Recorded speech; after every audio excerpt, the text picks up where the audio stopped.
নমস্কার। আজকে ফুলকপি আলু দিয়ে ডিমের ঝোল করব। ডিমগুলা ছিলতে গিয়ে একটু ছুটে গেছে বাকলাগুলা, চাকু দিয়ে একটু চিড়ে চিড়ে দেব। আর তার জন্য পেঁয়াজ নিয়েছি, এলাচ দারচিনি নিয়েছি, কাঁচা লঙ্কা, আদা আর আলু কেটে নিয়েছি। আর এখানে মশলা নিয়েছি জিরে গুঁড়ো, ধনে গুঁড়ো, অল্প হলুদ গুঁড়ো আর অল্প লঙ্কা গুঁড়ো নিয়েছি। ফুলকপিটা আমি একটু ভাপে বসিয়ে দেব। এখন মশলাটা গুলে নিয়েছি আর ডিমটা একটু নুন হলুদ দিয়ে ভাজবো। নুন হলুদ দিয়ে রেখেছি। আলুটা ভেজে নিচ্ছি আগে।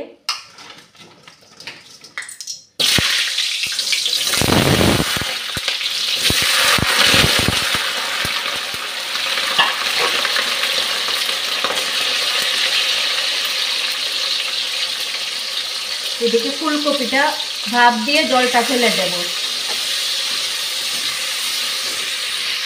আলুটা ভাজা হয়ে গেছে, তুলে নিচ্ছি।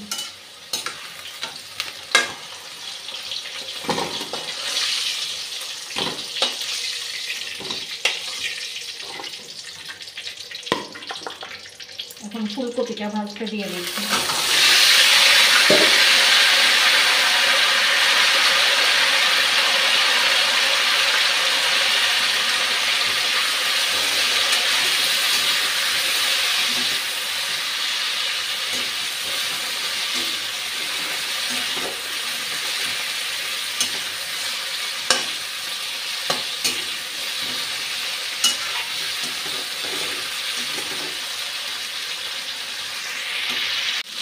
ফুলকপিটা খুব ভালোভাবে ভেজে নিয়েছি।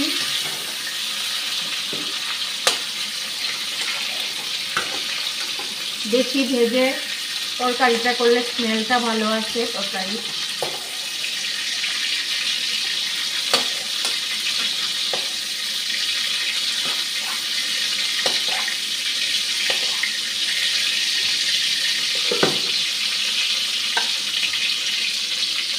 ডিমটা ভাজতে দিয়ে দিই। ডিমটাও ভাজা হয়ে গেছে, তুলে নিচ্ছি।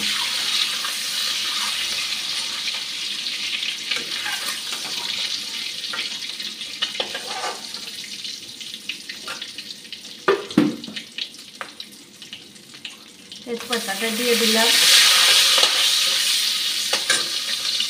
পেঁয়াজ কাঁচা লঙ্কাটাও দিয়ে দিলাম।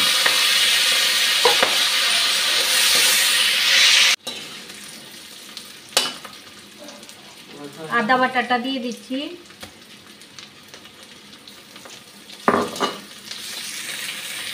তুলে রাখা মশলাটা দিয়ে দিচ্ছি।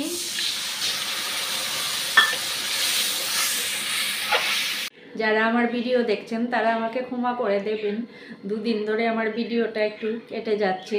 মশলা ভাজার পর আমি সব মশলাটা খুব ভালোভাবে ভাজার পর আমি ফুলকপি আলু ডিম একসঙ্গে দিলাম, ঝোল দিলাম, তারপর গরম মশলাটাও দিয়ে দিলাম। দিয়ে এখন ফুটে উঠছে, নামিয়ে নেব। নুনটা দিয়ে দিচ্ছি এখন।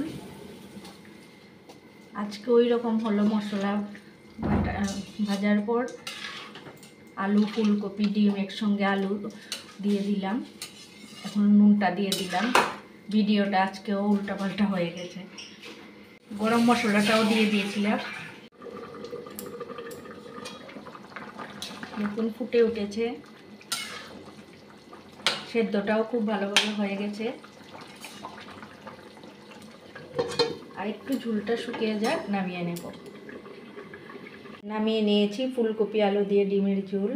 আপনাদের যদি আমার এই সাধারণ রান্নাগুলি ভালো লেগে থাকে তাহলে আমার পাশে থাকবেন। সবাই ভালো থাকবেন, সুস্থ থাকবেন। শুভরাত্রি।